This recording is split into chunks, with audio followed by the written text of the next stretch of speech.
So a few days ago on my streams, my chat and I were talking about Soulsborne boss rosters, and I thought to myself, ooh, I have an idea. Today, we're ranking the Soulsborne games based on their boss rosters. No cherry-picking the best fights or the worst fights. In this case, the whole boss roster package has to be considered. From Demon Souls to Nightreign, it's time to find out which game truly has mastered the art of the boss battle. DLCs will be included within their respective games, and in regards to Elden Ring, I will be limiting my scope to the important fights, achievement fights, and so on, as if I included field bosses, catacomb bosses, etc., we would have over 200 battles to talk about, and it wouldn't really be a fair comparison to the rest of the games. So I'm Billy S, and let's get started with... At number 8, we have Dark Souls 2, which has the weakest overall boss roster in the series, and the main reason for this is boss bloat. There are simply too many bosses in this game with varying degrees of quality that keep shifting that needle to the left and right with every encounter. We do have some real highlights in the series here, like the Pursuer, the 2 Smelter Demons, Sin the Slumbering Dragon, the Fume Knight, Sir Elon, the Burnt Ivory King, Velstadt the Royal Aegis, the Looking Glass Knight, and Dark Lurker. But for every iconic fight in Dark Souls 2, we have some real messes that not only don't pose much of a challenge, but don't try to do anything new with the formula. The Last Giant, either of the Dragon Rider fights, the Ancient Dragon, Prowling Magus and Congregation, both of the Rat bosses, Old Iron King, Ludden Zalin, the Shulver Gank Squad, Demon of Song, I'm even gonna throw Vendrick in there, and of course the Giant Lord, the list goes on. What I personally value in a boss roster are fights where I can see exactly what the devs were trying to create. Whether they succeed or fail, it doesn't really matter, I just want to feel the intent behind some of these bosses, because that makes even the bad ones feel a little special, as I'll touch on in some future entries. But the bad bosses of Dark Souls 2, I don't see any intent behind their combat flow. We even have bosses that feel straight up derivative of past games. The Royal Rat Authority is just the Sif fight from Dark Souls, but with added toxic rats to make life a little tougher. The Belfry Gargoyles are ripped straight from Dark Souls, as is the old Dragon Slayer who is here purely for fan service. I don't care if he got an extra dark attack, it's just Ornstein. I wish Dark Souls 2 had cut some of the wheat from the chaff and spent more time tinkering with the fights that truly mattered to create a more memorable experience. This is the game where Nashandra and Aldia are the potential final bosses, and they are some of the most lackluster final fights in the series, and they don't have the Gwyn excuse of being a crippled shell of their former selves. Nashandra is at full power, and Aldia is literally testing you. Dark Souls 2 deserved a much more cohesive boss roster. At number 7, we have Demon Souls, which is the most unique boss roster in the Soulsborne series. This game was the blueprint for the rest of the franchise, and being able to pinpoint which bosses ended up inspiring some of the greats we see in future titles is a fun little treat.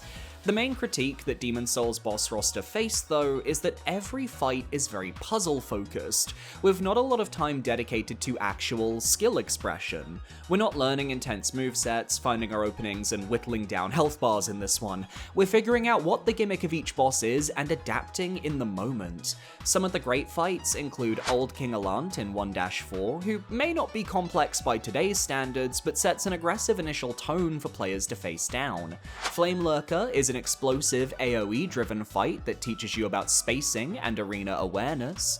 The Tower Knight shows you how important weak points are. The Penetrator is the origin of every man with a sword we've ever fought in the series. Fool's Idol is an underrated magic fight that already had so many of the magic boss tropes down that we know today. And then we have fights like Storm King and Maiden Astraya, which rely on very specific gimmicks, be it a cinematic weapon that can tear through the skies, or a tragic story that has you figuring out how to kill a wall of an NPC to win. The flops do flop incredibly hard though. The Adjudicator is fought in a claustrophobic mess of an arena, and he does the Tower Knight gimmick but worse. The Dragon God tries to implement stealth into Demon Souls with no degree of success. The Leechmonger and Dirty Colossus are fine, but often unbalanced for when people actually go to the Valley of Defilement. And who could forget the worst boss in the game from a literal coding standpoint, the Man-Eaters and their dreadful broken AI. But still, I can see the intent behind many of these fights. Old Hero, for example, is about fighting a blind boss and reducing your own presence to sneak up and get hits in. The Old Monk created the PvP boss archetype that FromSoft kinda likes. Not my cup of tea, but I respect that for some people it is theirs. And even the bad bosses in Demon Souls, you can see what FromSoft were aiming for even if it didn't land. I said in the last entry, intent matters for me. If I can see where you're going from point A to point B, even if I dislike a boss fight, I will still respect that process. The bosses here are a little wacky, a little experimental, but without them, we don't get our Melanias or our Slave Knight Gales or our Germans. Still, even I can admit that I do enjoy modern Soulsborne bosses way more than the Demon Souls roster, but as a complete package, it is more cohesive to me than Dark Souls 2's full boss roster. Had Dark Souls 2 cut out some of those unneeded and trash fights out, I think we would be swapping these two entries around. At number 6, we have Dark Souls. A game I absolutely adore, but one that I cannot justify ranking any higher for this topic. The boss roster for Dark Souls is what Demon Souls wanted to be, in the sense that we have a similar design philosophy with many of the fights, but with more focus put on the combat and your own builds to come out on top. We have some real highlights in Dark Souls. Ornstein and Smo were the first true test of difficulty in the series, and despite a little jank here and there, it is coded rather well. Not to mention, it introduced Phase 2s to the universe of Souls, which have haunted us ever since. We have classics like the Bell Gargoyles, which took what the Man-Eaters failed to start and created an entire genre of similar fights in the series. Great Grey Wolf Sif was one of the first fights to blend in its tragedy in a way that everyone could understand. A sad limping dog.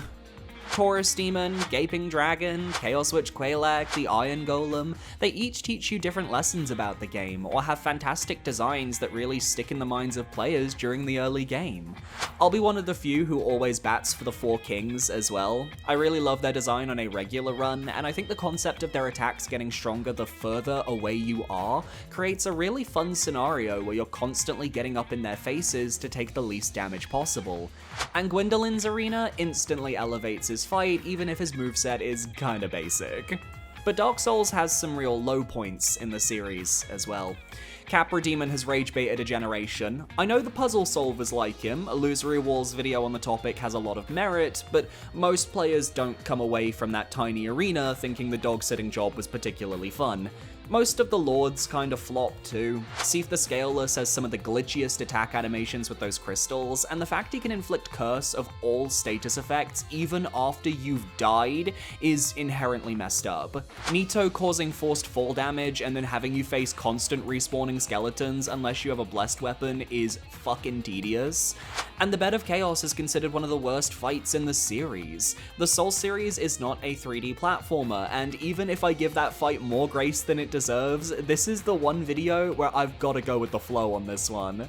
Centipede Demon and his downright awful arena, Pinwheel and his downright inability to be a boss, Moonlight Butterfly and their downright inability to be within range of your attacks.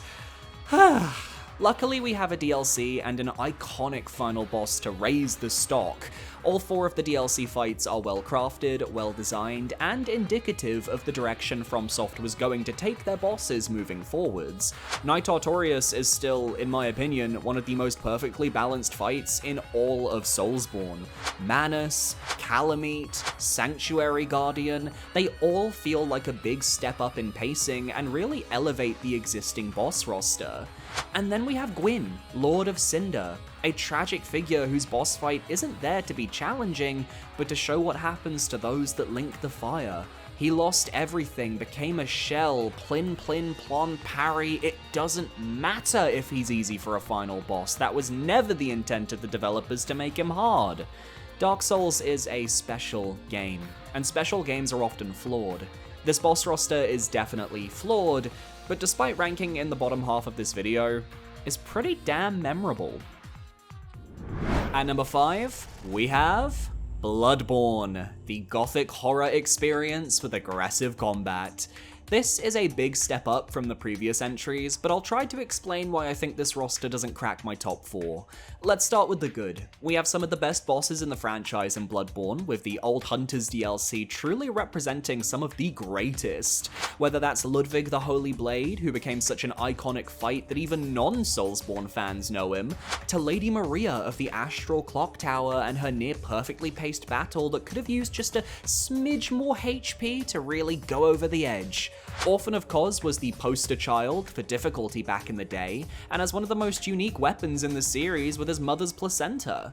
Base game, we've got Father Gascoigne, Hunter v Hunter, Shadows of Yharnam, a fantastic gank fight that I think is really well balanced, though I know not everyone agrees. Murgo's Wet Nurse is easy but has an iconic design and a really cool moveset. Bloodstarved Beast is a sick-ass design that teaches you to dodge inwards, not backwards. Vicar Amelia and her striking transformational cutscene, Martyr Logarius and his dip into the supernatural, Abriatus and her cosmic horror, ooh, and who could forget Gehrman, first hunter in the flower fields of the dream.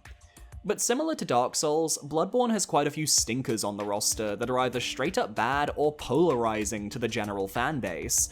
The stretch from Rom the Vacuous Spider to Mikolash, host of the Nightmare, with the one reborn sandwiched in the middle, is the worst part of the game for me on any given replay. None of those fights bring me any joy, I can't lie to you. Witches of Hemwick are a bit of a nothing gimmick. I do like the ability to neuter them with zero insight, but they really don't hold a candle to the rest of the roster. And then you've got stuff like the Celestial Emissary, which has you wailing on basic mobs, and then a bigger version of a basic mob. And what about the Living Failures? Enough said on the name, I'm sure. We've also got the Chalice Dungeon exclusive bosses, which are the most mixed bag of mixed bag encounters you've ever seen. Yharnam Thumerian Queen is an icon, Thumerian Descendant and Thumerian Elder are amazing, Watchdog of the Old Lords, slay. But then you have the Giant Boar, or the Brain Sucker, and it just... Even if you do take the Chalice Dungeons out of the equation for whatever reason, just take a look at this game's mandatory fights, the ones you have to do in order to beat Bloodborne.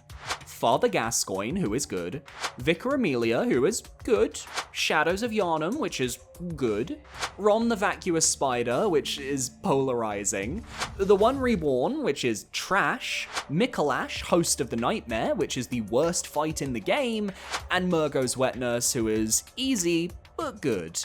There is someone out there who experienced that boss order in Bloodborne on their first playthrough, and I pity them. I truly pity them.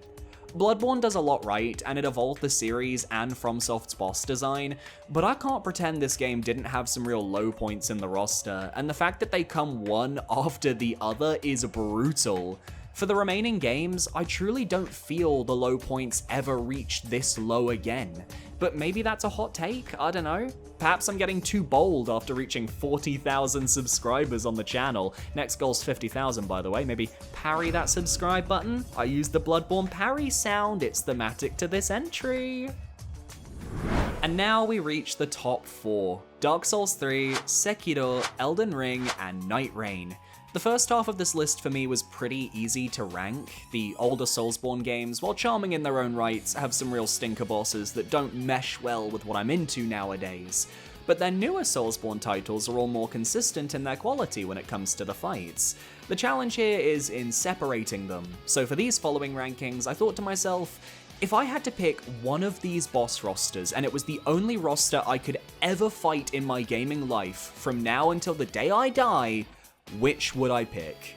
So, let's stop beating around the bush and get into it. At number 4, we have Elden Ring Nightreign, the newest game on the block with the newest boss roster. I think it makes a lot of sense that a game that is based around those climactic Night Lords you face at the end of each run would be in the top half of this list. Nightreign cannot function if the bosses suck, and lucky for us, a majority of the fights and their Everdark variants are bloody fantastic. Now, I am taking into account that these are boss fights designed to be fought with 3 players. Yes, you can go into Nightreign and kill every boss solo if that truly is your thing, but it ain't mine. I will be judging the fights based on the developer-intended format.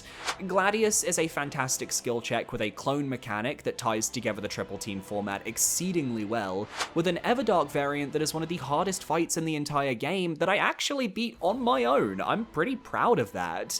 I saw my partner when he was addicted to the game a few months ago take down Adele at least 30 times, and having seen and experienced the moveset of the Gaping Jaw and his Everdark variant, it's actually one of the fairest fights in the series. Fulgor and his Everdark variant are some of the most traditionally beloved fights for their readable attacks and this almost nostalgic flair to them.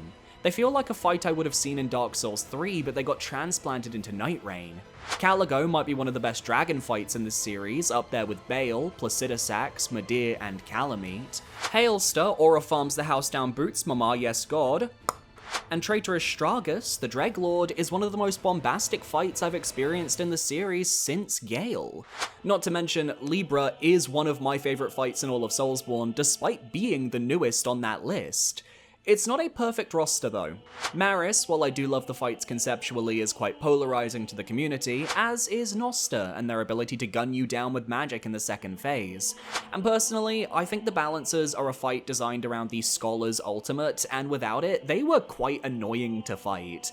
Their Everdark is horrifyingly gorgeous though. I think what's interesting about Nightreign though, is that the misses on this roster, you can still see what type of fights FromSoft were going for. Everdark Libra is all about summons and luck. Everdark Maris is an ode to the Storm King. Noster is a gank that mixes magic and physical. The only fight I straight up can't see the intent for was Everdark Caligo, which just feels like an unreadable mess half the time. But the Night Lords carry the game's gameplay loop tremendously well, so while I don't think the roster as a whole makes my top 3, I want to recognize that FromSoft did something incredible when designing those fights that tickles a different part of my brain to the rest of the series. Plus, I'm not going to rate a game low when it brings back some of my favourite bosses from past games. I will go to bat for Gaping Dragon till the day I die. Centipede Demon got a full glow up with a proper arena. Smelter Demon gets to go through his red and blue variants as the fight progresses. Nameless King and Dancer at the Boreal Valley, while not changed, are still terrifying to encounter and some of the best fights from Dark Souls 3. And then the DLC brought in the Demon Prince in a 2-stage fight with a revamped moveset, and my husband, Knight Artorias. The fact that we can fight an upgraded Artorias in 2026 almost brought me to tears last year when I played the DLC. And nothing for the Duke's dear Freya, that bitch can go somewhere else. I just think the last 3 games on this list are more consistent overall. At number 3, we have Sekiro Shadows Die Twice. There was no way Sekiro wasn't making top 3. It's one of the most consistent rosters in terms of quality of fights. There are barely any duds whatsoever, and these battles allow the unique mechanics of Sekiro's gameplay to shine. Clashing swords, parrying strikes, and building up those posture bars to reach a death blow is a drug. And when you have mastered the gameplay loop of Sekiro, you have limitless potential at your fingertips. Just look at this roster. Yobu and Lady Butterfly are fantastic fights with glaring weaknesses to shinobi tools like the firecrackers and the shuriken, which is perfect for the early game. Genichiro is the skill check boss of Sekiro that forces you to understand the gameplay loop, not to mention his moveset is diverse and deep. Guardian Ape is a 2-phase boss fight that plays differently in each phase. True Corrupted Monk is a 3-phaser in a gorgeous bridge arena with multiple elements at play when you include the fear status. Divine Dragon is one of the best cinematic fights in the series, showcasing spectacle galore, and the endgame fights are all extremely high quality, Demon of Hatred being the most controversial, but even the vast majority of players admit he's a great time. Emma the Gentle Blade, Old Ishin in the Shura ending, Owl Father, which is widely considered the best fight in the game by many, not to mention his original fight atop Ashina Castle, which is a shinobi versus shinobi throwdown, deception and all, and capping everything off with my favorite fight in the entire FromSoft catalog, Ishin the Sword Saint. What more could you ask for? Well, I would like for the folding screen monkeys to actually function as God intended, but that's not something we're getting anytime soon. I'd like there for not to be a random refight against the Guardian Ape that adds a bride to the mix, just to make a gank fight even worse. But beyond that, I think Sekiro has a habit of making you refight bosses. Genichiro is fought in the tutorial, atop Ashina Castle, and as a first phase before the Sword Saint. Ishin is fought at the end of 2 different endings, and if you've mastered the Sword Saint variant, half of his Shura fight is surprisingly easy to adapt to. You fight the Guardian Ape twice, depending on the route you take midway through the game. You fight the Corrupted Monk twice, with the first being a bland, tanky ghost battle before the actual good one later.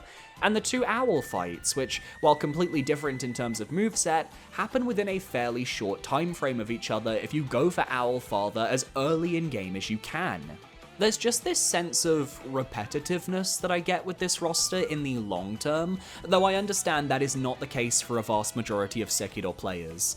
It doesn't really help, and I'm gonna be completely honest with you guys here, that Sekiro is one of my least favorite Soulsborne games. Not because it's bad, it's fucking fantastic, but because I've always been more drawn to traditional dark fantasy. Sekiro is just a completely different aesthetic, and those bosses don't appeal to me in the same way. This is ironically the reason why so many argue that Sekiro shouldn't be under the Soulsborne moniker, because it kinda is a different type of game. But, you know, every YouTuber called it a Soulsborne game, and I'm not about to break that branding now. I just prefer the bosses of traditional Souls as opposed to Sekiro Souls, and that's why it's ultimately landing at number 3, for me personally. At number 2, we have Dark Souls 3. Though let me tell you, the difference between 3 and Elden Ring was minuscule. I've always thought the boss roster for Dark Souls 3 is the most balanced and consistent we've ever gotten from Software. It has a couple of duds, as every game does. I don't think the Ancient Wyvern should be a boss, and I personally have Champions Gravetender and Great Wolf, as well as Half-Light Spear of the Church on a hit list. Every other fight, though, is at the very least middle of the road. I think Deacons of the Deep is a cool concept, and I actually find this mob-style encounter pretty fun. It's not an amazing fight, but they picked a gimmick and ran with it. Same thing can be said about Curse-Rotted Greatwood or High Lord Wolnir, whose gimmicks amount to hit the weak spot for massive damage energy, but which have solid presentations like the Breakable Floor for Greatwood and the Literal Void Arena for Wolnir. Every other boss is insanely consistent, well-designed, and has their defenders out there. Dark Souls 3 is a game that introduced a modern FromSoft concept with their boss design, that being that when a boss reaches half health, they enter an enraged state and switch up their moveset. Prior to this, that style wasn't really a thing in the series, touched upon briefly in some of Bloodborne's later fights, but Dark Souls 1 and 2, barely even there. Here, even the basic bosses like Udex Gundyr or Vort of the Boreal Valley were allowed to feel like spectacles because of this change. It made so many of these encounters memorable to me, but I recall back in the day, this was a critique point for the game. Oh, these bosses are so predictable because you know they'll enrage. And I'm sitting here in 2026 thinking, yeah, the bosses are allowed to be bosses and get stronger. It's kind of wild looking back at that critique, because it was only ever a net positive that elevated bosses that would otherwise have been less memorable. The 4 Lords of Cinder are all solid fights, yes, even Yorm. I've given him a lot of shit in the past, and he is still my least favourite of the 4, but they did do his gimmick alright. And Dark Souls 3 has some of the most replayable fights in the series that feel good to master. Fights like the Twin Princes and their teleportation magic, the Nameless King and our introduction to Soulsborne delayed attacks, Sister Freed and the first 3-phase boss fight that actually felt balanced, Dancer of the Boreal Valley with her ethereal otherworldly energy, Dragon Slayer armor and his tanky shield and axe that he brings down to bear, Pontiff Sullivan who basically invented an entire genre of copycat bosses that did the 2 different swords alighted with fire and magic concept. And who could forget the bosses of the Ringed City, the Demon Prince which perfected what a Soulsborne gank could be, Dark Eater Midir, who is considered by many to be the best dragon fight in the series with one of the coolest arenas in the series, and Slave Knight Gale, capping off the entire trilogy with one of my favourite movesets in gaming. The proof that I love this boss roster is that I'm very excited to run into most bosses when I'm doing a Dark Souls 3 randomizer, one that I actually did do the other week for a video, you can check it out in the top right corner. But those fights I don't enjoy, the ones I mentioned at the start, Wyvern, Gravetender, Half-Light, sometimes Osiris as well, they do bring my energy down quite a bit, even if 3 of them are completely optional. And I do think the stretch of game from Greatwood to Crystal Sage to Deacons of the Deep can be off-putting for players who don't enjoy those more gimmicky or magic-based fights. Dark Souls 3 has such an iconic boss roster, but ultimately, the game that has the most quality boss fights is...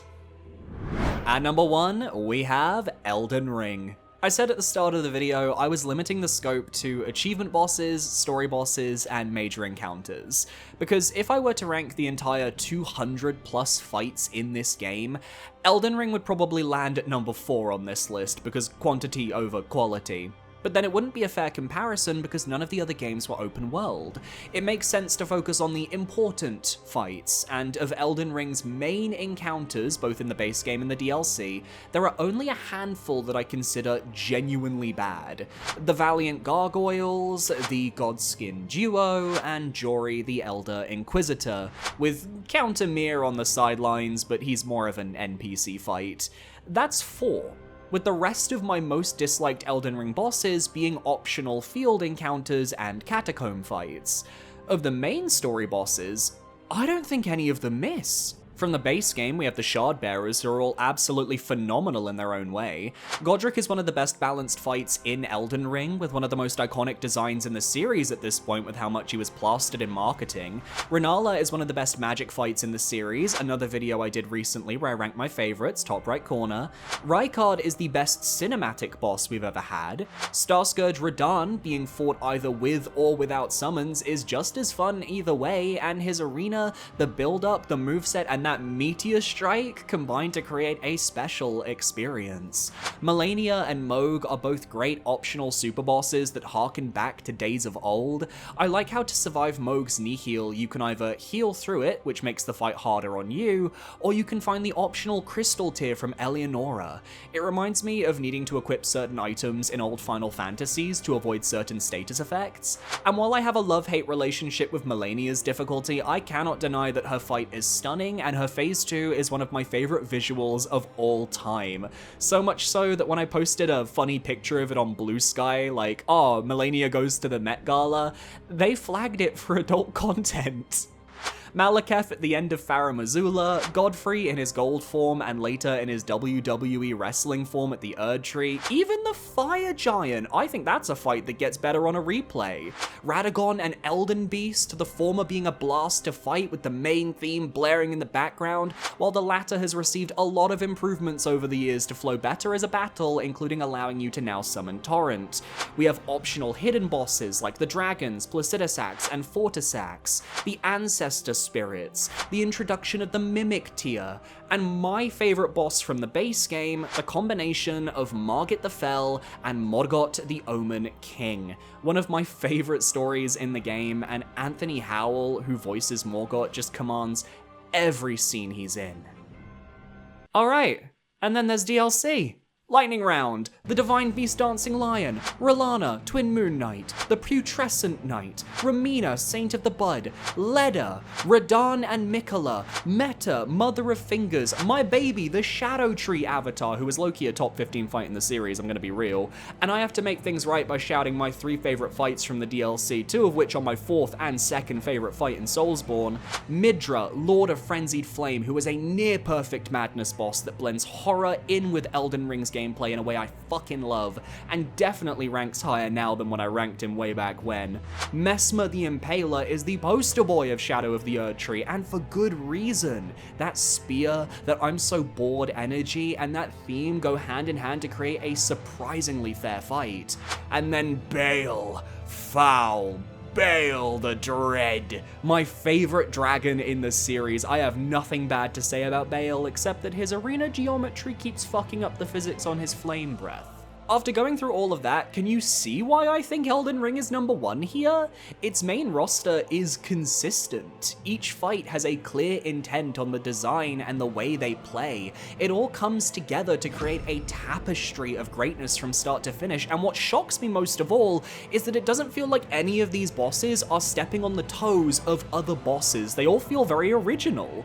I may play Dark Souls 3 more often, as it is the more replayable game for me in shorter bursts, but Elden Ring's boss roster treats me right every single time, and I look forward to my next run.